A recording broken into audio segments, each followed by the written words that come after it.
2000 tahun lalu kerajaan Allah sudah dekat, kata Yesus. Sekarang kita bilang kerajaan Allah sudah sangat-sangat dekat. Bahwa di kata mereka itu Alkitab kita itu ditambah. Karena memang di Alkitab kita kan ada tertulis tidak boleh ditambah dan tidak boleh dikurangi. Tapi mereka dari seberang yang Muslim menyampaikan bahwa kitab kita sudah ditambah, yaitu di Markus 16 ayat ke-8.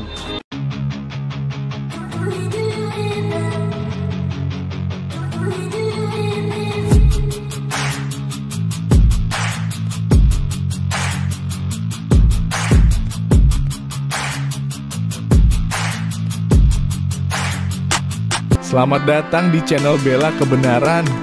Kami hadir untuk memberikan informasi opini dan atau fakta terhadap situasi yang sedang terjadi. Mari dukung channel ini dengan cara menekan tombol subscribe dan bunyikan loncengnya. Terima kasih.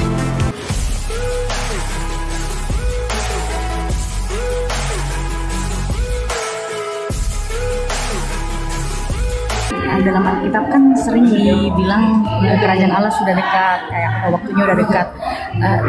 Tapi sampai sekarang maksudnya kita masih terus mewartakan bahwa kerajaan Allah itu sudah dekat, masih dekat-dekat terus, tapi belum ini Kak. Sampai sekarang masih terus diberitakan, tapi belum dekat-dekatnya, belum ini nah Kak. Itu gimana ya Kak? Ya, kerajaan Allah sudah dekat 2000 tahun lalu. 2000 tahun lalu kerajaan Allah sudah dekat, kata Yesus. Sekarang kita bilang kerajaan Allah sudah sangat-sangat dekat. Ya, karena kerajaan Allah itu sebenarnya kerajaan Allah itu sudah datang. Ya, cuma dinyatakan secara menyeluruh belum, karena Tuhan Yesus belum datang untuk yang kedua kali. Tapi dia sudah dinyatakan. Gitu. Jadi kerajaan Allah itu banyak definisi. Kerajaan Allah dalam pengertian pewartaan tentang Yesus, Lukas 16 ayat 16, Yesus sendiri adalah kerajaan Allah. Karena kerajaan surga itu berbicara tentang sistem, berbicara mengenai pemerintahan, bukan berbicara mengenai tempat. Ya. Jadi ketika Yesus datang, itu adalah kerajaan Allah. Dan sekarang juga kita sedang di dalam kerajaan itu. Dan nanti, dan sudah dekat dan sangat dekat. Ketika datang, kerajaan Allah masih tak berlangsung sampai kepada langit dan bumi yang baru. Gitu, ya. Oke Kak, makasih banyak Kak. Yo, selamat berganti ya.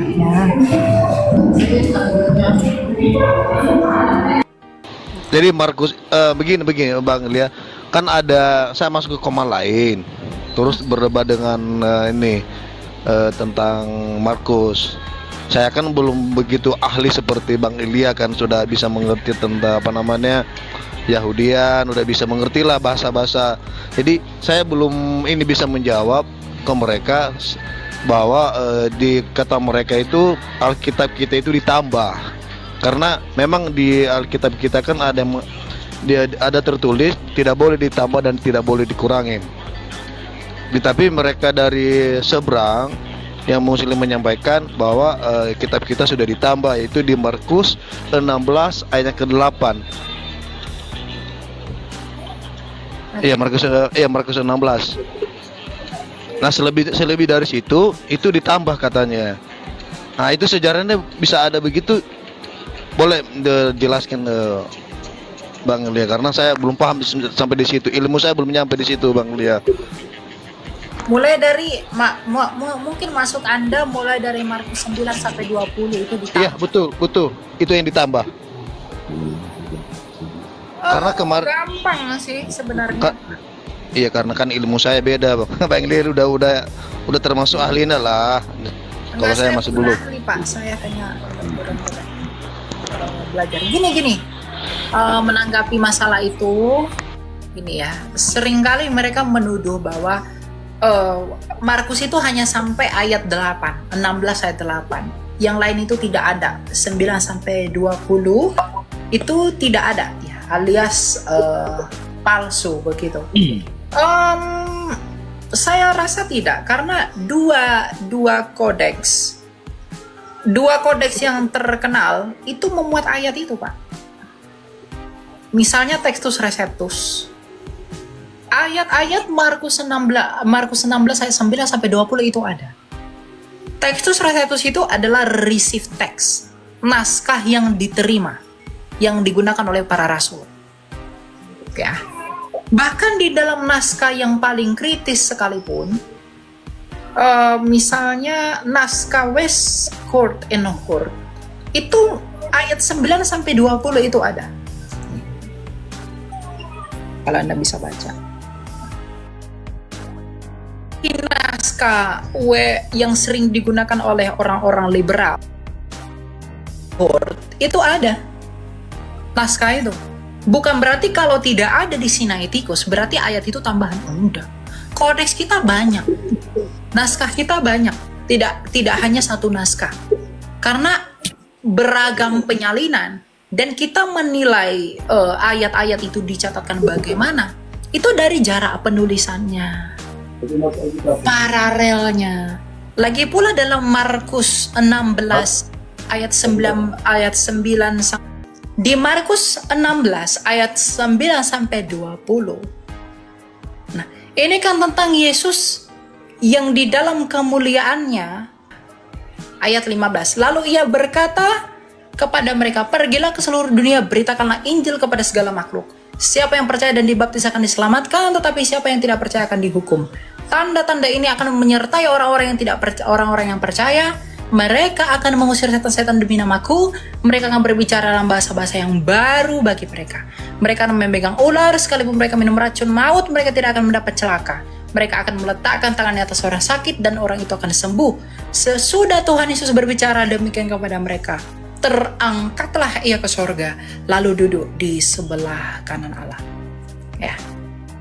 Jadi ini tentang Yesus yang naik ke sorga dan dia mendapatkan kemuliaan. Dan ayat tentang kemuliaannya ini ada paralelnya di ayat-ayat lain juga. Jadi kalau dikatakan itu ditambah, kecuali tadi itu tidak ada di naskah yang diterima dan tidak ada di Westcott and Hort, ya itu ditambah. Cuma pada naskah-naskah, pada kodeks tertentu dia tidak ada, bukan berarti dia tambahan. Gitu. Karena banyak Alkitab kita itu bukan hanya satu naskah, satu kodeks, tapi banyak kodeks. Yang mencatatkan semua isi-isinya itu kita punya banyak kodeks, Pak. Gitu ya. Jadi jangan dikatakan ditambah. Ya kalau dibilang itu ditambah itu agak aneh ya. Sementara saya ini ya, emang itu banyak diperdebatkan ya, orisinalitasnya. Tetapi kita melihat itu dari... Boleh aku jawab, Dek? Iya, jadi mengenai Markus 16, 9 sampai 20, ini justru perikopnya Yesus beberapa kali menampakkan diri dan mengutus murid-muridnya. Yesus terangkat ke surga. Ya, jadi kalau kita sebagai orang Kristen, ya kita mengerti bahwasanya Matius, Markus, Lukas, Yohanes ini saling melengkapi. Ya, saling melengkapi. Artinya adalah kisah Yesus beberapa kali menampakkan diri, ya, dan mengutus murid-muridnya. Yesus terangkat ke surga. Kisah ini ada nggak di Matius? Ada. Ya, ada nggak di Lukas? Ada.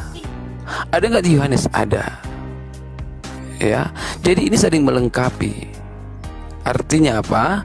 Artinya walaupun dalam Kodeks Vatikanus, Kodeks Sinaiticus, Kodeks Bezae, Kodeks Alexandrianus, Kodeks Apostolic Receptus sudah ditemukan, ini saling melengkapi. Tidak ada penambahan tentang bagaimana Yesus bangkit. Matius menceritakan Yesus bangkit, Lukas mengatakan Yesus bangkit, ya, Yohanes mengatakan Yesus bangkit. Ya, jadi ini semua saling terikat. Kecuali di Matius tidak diceritakan, oh Matius bangkit, tiba-tiba ada narasi baru di Markus mengatakan Yesus bangkit. Nah, itu baru dipertanyakan, itu baru ada namanya penambahan. Tetapi di sini tidak, ini saling melengkapi. Makanya Matius, Markus, Lukas, Yohanes ini adalah kisah, adalah 4 Injil yang tidak bisa dipisahkan. Namanya Injil apa, Dek? Kitab apa namanya? 4 ini? Sinoptik. Lagi pula gini, Pak. Lagi pula gini. Kalau ayat itu adalah tambahan, nggak mungkin bapak-bapak gereja mengutip narasi ayat itu. Misalnya begini, ya saya ambil datanya ya. Misalnya Bapak Gereja Justinus Martir, ya, dan Santo Ironius itu pada tahun 150 itu dan Hippolytus ya, itu membuktikan ayat-ayat itu tidak ditambahkan karena narasinya dikutip. Nah, kalau itu ditambah, mungkinkah bapak-bapak gereja ini mengutip sesuatu yang belum ada, menggunakan sesuatu yang belum ada? Kalau memang itu ditambah, ya. Nah, kemudian yang kedua, Injil Markus itu kan salah satu dari Injil Sinoptik. Tadi Bang CP udah jawab. Itu ada paralelnya dengan ayat-ayat lain. Yesus yang sedang dimuliakan, ditinggikan. Itu ada paralelnya di dalam keempat Injil Sinoptik. Kalau itu ditambah, atau mungkin ya bisa dikatakan kalau mereka sering menuduhnya itu dipalsukan. Kalau itu dipalsukan, mungkinkah keempat penulis dengan kompak untuk memalsukan ayat itu? Kan tidak, ya.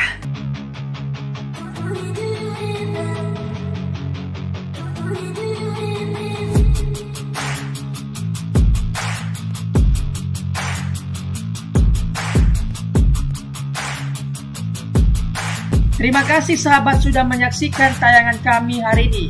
Tuhanlah yang membalas dan memberkati kita semua. Apabila sahabat diberkati, marilah kita dengan murah hati untuk share video ini kepada teman-teman kita yang lain, kepada grup-grup keluarga dan sebagainya. Dan jangan lupa meninggalkan komentar di bawah video ini, serta menekan tombol subscribe video kami, sehingga sahabat tidak ketinggalan video-video terbaru dari kami. Terima kasih. Tuhan Yesus memberkati kita semua. Dan dengarkanlah firman Tuhan singkat ini. Mintalah maka akan diberikan kepadamu. Carilah maka kamu akan mendapat. Ketuklah maka pintu akan dibukakan bagimu. Kita harus melakukan sesuatu sampai sesuatu itu akan terwujud atas hidup kita. Minta, cari dan ketuklah maka Tuhan pasti membukakan pintu. Lukas 18 ayat 1. Yesus mengatakan suatu perumpamaan kepada mereka untuk menegaskan bahwa mereka harus selalu berdoa dengan tidak jemu-jemu. Kita berdoa dengan tidak jemu-jemu. Terus minta maka pasti akan diberikan.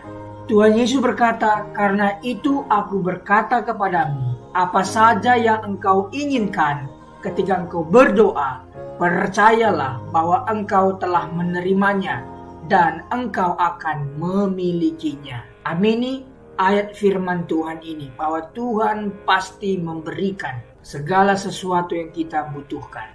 Semoga Allah, sumber pengharapan, memenuhi kamu dengan segala sukacita dan damai sejahtera dalam iman kamu, supaya oleh kekuatan Roh Kudus kamu berlimpah-limpah dalam pengharapan.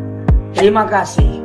Apabila sahabat ada komentar dan pendapat yang lain terhadap video hari ini, boleh tuliskan komentarnya, pendapatnya di kolom komentar di bawah video ini, sehingga kita boleh diskusi di sana.